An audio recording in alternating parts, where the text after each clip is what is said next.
नमस्कार. मागच्या वेळेला आपण संकटांबद्दल बोलायला सुरुवात केली होती. त्याचीच आज थोडं एक्सटेन्शन घेऊया. मळामध्ये संकटांची चाहूल माणसाला केव्हा लागते? संकट जवळ आलं की कोणीही माणूस जवळ आला तरी चाहूल लागते आपल्याला.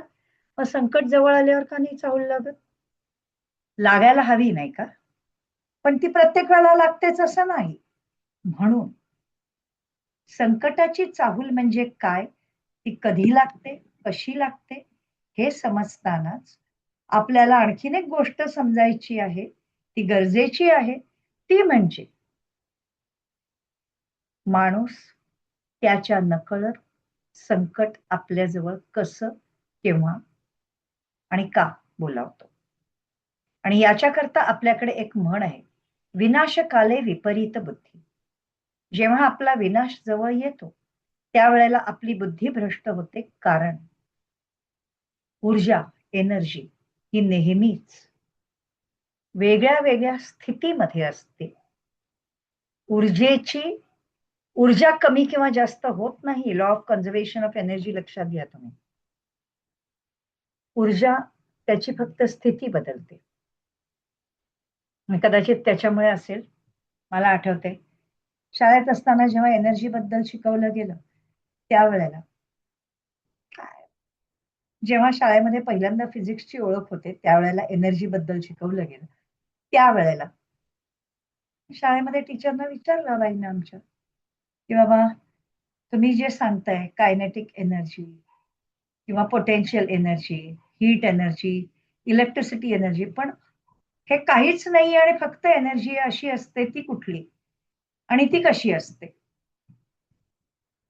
हा प्रश्न विचारल्यावर उत्तर नाही मिळालं, मार मिळाला होता. मला वाटतं तुमच्यापैकी बऱ्याच लोकांना अशी आठवणी असतील. तर अपार्ट फ्रॉम दॅट, मुळामध्ये या सगळ्या ऊर्जेच्या वेगळी वेगळी रूपं आहेत. त्याचप्रमाणे चांगली ऊर्जा म्हणजे हॅपीनेस आणि संकट, प्रॉब्लेम ही पण ऊर्जेचीच रूपं आहेत. आणि ती कशी असते ऊर्जा? तर पाण्याची वाफ आणि पाण्याचा बर्फ ही कशी पाण्याची रूपं असतात, तशीच हॅपीनेस आणि सॉरो किंवा प्रॉब्लेम ही रूपं असतात. प्रॉब्लेम किंवा सॉरो ही बर्फासारखी असतात, जी आपल्यावर आपटतात. मला एक सांगा, की 1 क्युबिक सेंटीमीटर अगदी छोटा एवढूसा बर्फाचा खडा जरी तुम्हाला कोणी लांबून जोरात मारला, तर तो लागेल का? अगदी छानपैकी त्याच क्युबिक सेंटीमीटरची वाफ बनलेली, ती छानपैकी अगदी एक 30-35 क्युबिक सेंटीमीटर होईल. तेवढी वाफ जोरात फेकून मारली तर तुम्हाला त्रास होईल. डेफिनेटली बर्फ लागतो जास्त. कारण त्याची डेन्सिटी जास्त असते आणि त्याचप्रमाणे निगेटिव्ह एनर्जीची पण डेन्सिटी जास्त असते. आता काय आहे, की मी नुसतं अध्यात्म किंवा मानसिकता मानसशास्त्र एवढ्याचा विचार न करता या सगळ्या गोष्टींची सांगड घालून तुम्हाला सांगते. का? तर कारण या सगळ्या गोष्टी एकमेकांशी जोडल्या गेलेल्या आहेत. लक्षात घ्या. तर ही जेव्हा निगेटिव्ह ऊर्जा तुमच्या जवळ यायला लागते, तेव्हा एक तर त्याची डेन्सिटी जास्त असते. त्याच्यामुळे ती जोरात येते आणि त्याचा मेन टार्गेट नेहमी थर्ड आय असतं, आपले विचार कंट्रोल करण्याकरता.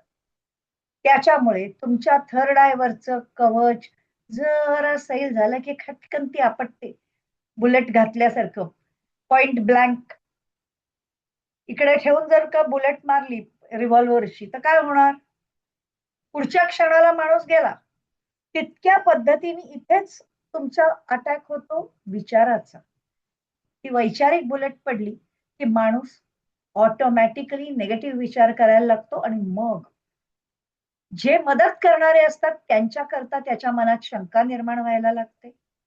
मग आपल्याला मदत करणाऱ्यांना दूर लोटत आपल्याला त्रास देणाऱ्या किंवा आपल्याला खड्ड्यात घालणाऱ्या लोकांच्या संगतीने माणूस जायला लागतो आणि मग स्वतःच्याच चॉईसनी नेम धरून खड्ड्यात पडतो आणि मग म्हणतो माझ्या नशिबाने मला खड्ड्यात पाडलं. खरंच नशिबाने पाडलेलं असतं का ते? का आपण नेम धरून त्या खड्ड्यात गेलेलो असतो? आपल्याला आपल्या वेल विशर्सनी अनेकदा घसा फोडून सांगितलेलं असतं हे नको करू. तरीही आपण त्या वेल विशर्सना बाजूला ठेवून तिकडे गेलेलो असतो. का? कारण इकडे अटॅक झालेला असतो. विनाशकाले विपरीत बुद्धी, त्याची बुलेट बरोबर लागेवर लागलेली असते. ओके? त्याच्यामुळे आपल्याला नेहमी विचार करायचं की जर का एखादी व्यक्ती आपल्याला सांगत असेल की अमुक एक गोष्ट करू नकोस, तर त्याच्याबद्दल विचार कराच की तसं का सांगितलं. आणि दुसरं, एखादं काम आपण करायला लागतो त्यावेळेला कधी कधी असं होतं की आपल्याला या दिशेने जायचंय, पण नेमक्या अडचणी एका पाठोपाठ एक अडचणी येत जातात आणि मग आपण एका पॉइंटला नाच सोडून देतो.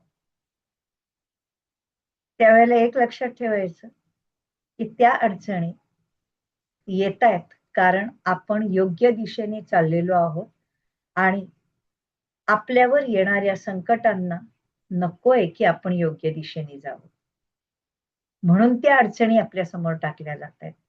हे जर लक्षात घेतलं आणि त्या अडचणींवर मात करत पुढे गेलो तर माझी खात्री आहे की कितीही मोठं संकट येऊ देव, ते संकट तुम्हाला हलवू नाही शकणार.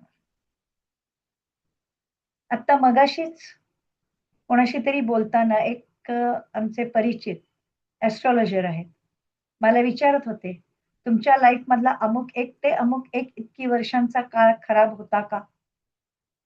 मी आठवायचा प्रयत्न केला. नाही, मला काही असं काही विशेष जाणवत नाहीये. का असं म्हणतात?